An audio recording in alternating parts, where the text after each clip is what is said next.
Você quer entender por que uma disfunção em sacro pode gerar um sinal de refluxo, cólica ou torcicolo congênito? Ou até pacientes que têm essa disfunção, mas que não apresentam sinal nenhum? Você precisa entender sobre a unidade do corpo. E é isso que a gente vai falar um pouquinho aqui. O conceito de unidade do corpo, ele é básico para quem trabalha com terapia manual, porque a gente faz conexões anatômicas, estuda muito a anatomia, a biomecânica, a fisiologia, para tentar entender o que é que está acontecendo nesse corpo que pode estar levando a ele a apresentar algum determinado sinal ou sintoma, especificamente falando da pediatria. E um exemplo disso é o conceito de unidade do corpo. O que é que quer dizer unidade do corpo? Unidade do corpo quer dizer que nosso corpo ele é único. Ele é inseparável, ele é indivisível, certo? Apesar de na época da faculdade a gente estudar os sistemas todos segregados, tá? Sistema visceral, sistema muscular, sistema neurológico, para a compreensão daquele assunto ficar mais fácil, na prática clínica não existe isso. Os sistemas se interagem, eles são interdependentes. Um sistema não consegue se desenvolver sem o outro. Um sistema não consegue funcionar se o outro não estiver funcionando bem. E é assim que quem trabalha com terapia manual raciocina. Um exemplo bem legal que eu gosto de dar é o seguinte. Digamos que o paciente chega para você lá no seu consultório se queixando de dor de cabeça, certo? Cefaleia aqui na região posterior, no occipital, que quando ele está em uma região mais luminosa, quando ele tem esse estímulo de luz, essa cefaleia aumenta. A gente na avaliação vai lá perguntar o que é que está acontecendo com ele, se aconteceu algo de diferente, e ele diz que não lembra de nada, que não aconteceu nada, e aí a gente vai investigando melhor e fala, eu lembrei de uma coisa, há 3 meses atrás eu sofri um entorse de tornozelo, mas não tem nada a ver com minha dor de cabeça. O que é que um entorse de tornozelo tem a ver com minha dor?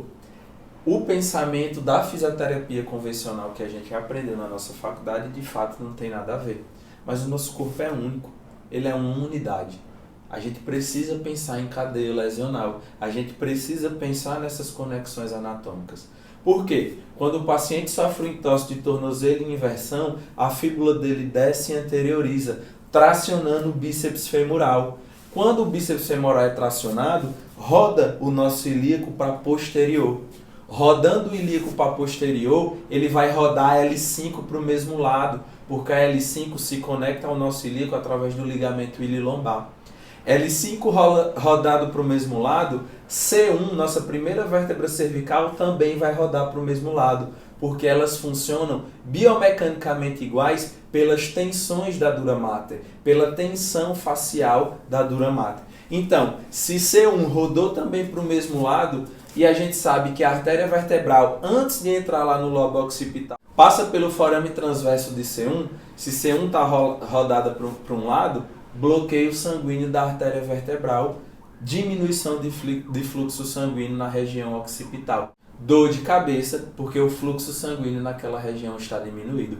Como a gente sabe que é a região occipital que é responsável pela nossa visão, quando eu tenho um estímulo de luz, a minha dor de cabeça aumenta. Cefaleia, porque o paciente sofreu um entorse de tornozelo.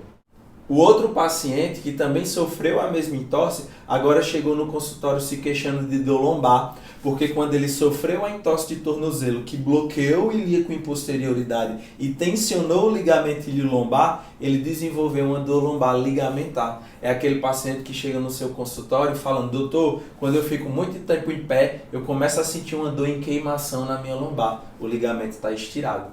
O outro paciente chegou agora com a dor no ombro, porque quando ele rodou o ilíaco em posterioridade, ele tensionou o latíssimo do dorso, que é rotador interno do ombro.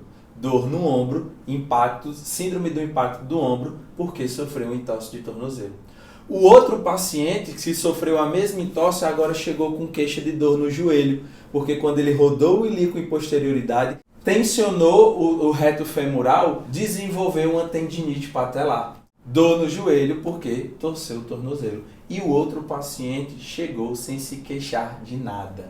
Por quê? Cada corpo é único e responde aos estímulos de uma forma. O que a gente precisa entender é estudar bem a anatomia, saber da biomecânica, entender o que está acontecendo naqueles microsistemas e tentar dar os estímulos corretos para que ele entre na homeostase e o corpo saia daquela dificuldade, encontre o equilíbrio e aí melhora os sinais e sintomas.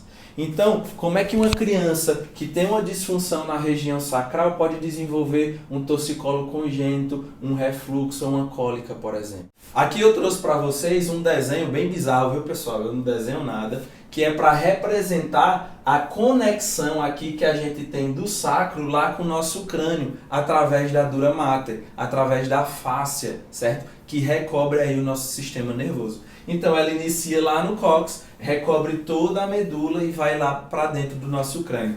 Se a criança passou um período intrauterino muito restrito, que sofreu compressões na região dessa pelve, ou é aquela criança que não ficou na posição cefálica, ela ficou sentada, recebendo compressões aqui nessa região da pelve. Como é que vocês acham que essa dura mater, essa fáscia longitudinal, ela não vai ficar? Ela não pode ficar restrita? Ela não pode ficar tensionada? Então será que se eu não tiver um tensionamento aqui na base da nossa coluna, não vai tensionar toda essa dura mater, que ela se conecta lá no occipital, pode tracionar o nosso occipital e diminuir a luz aí do forame jugular, que é o foramezinho que passa aí entre o occipital e o temporal, que estruturas importantíssimas passam por ele. Por exemplo, nervo vago, que é importantíssimo para a nossa fisiologia visceral e inerva aí 85% das nossas vísceras. Ou, por exemplo, nervo acessório,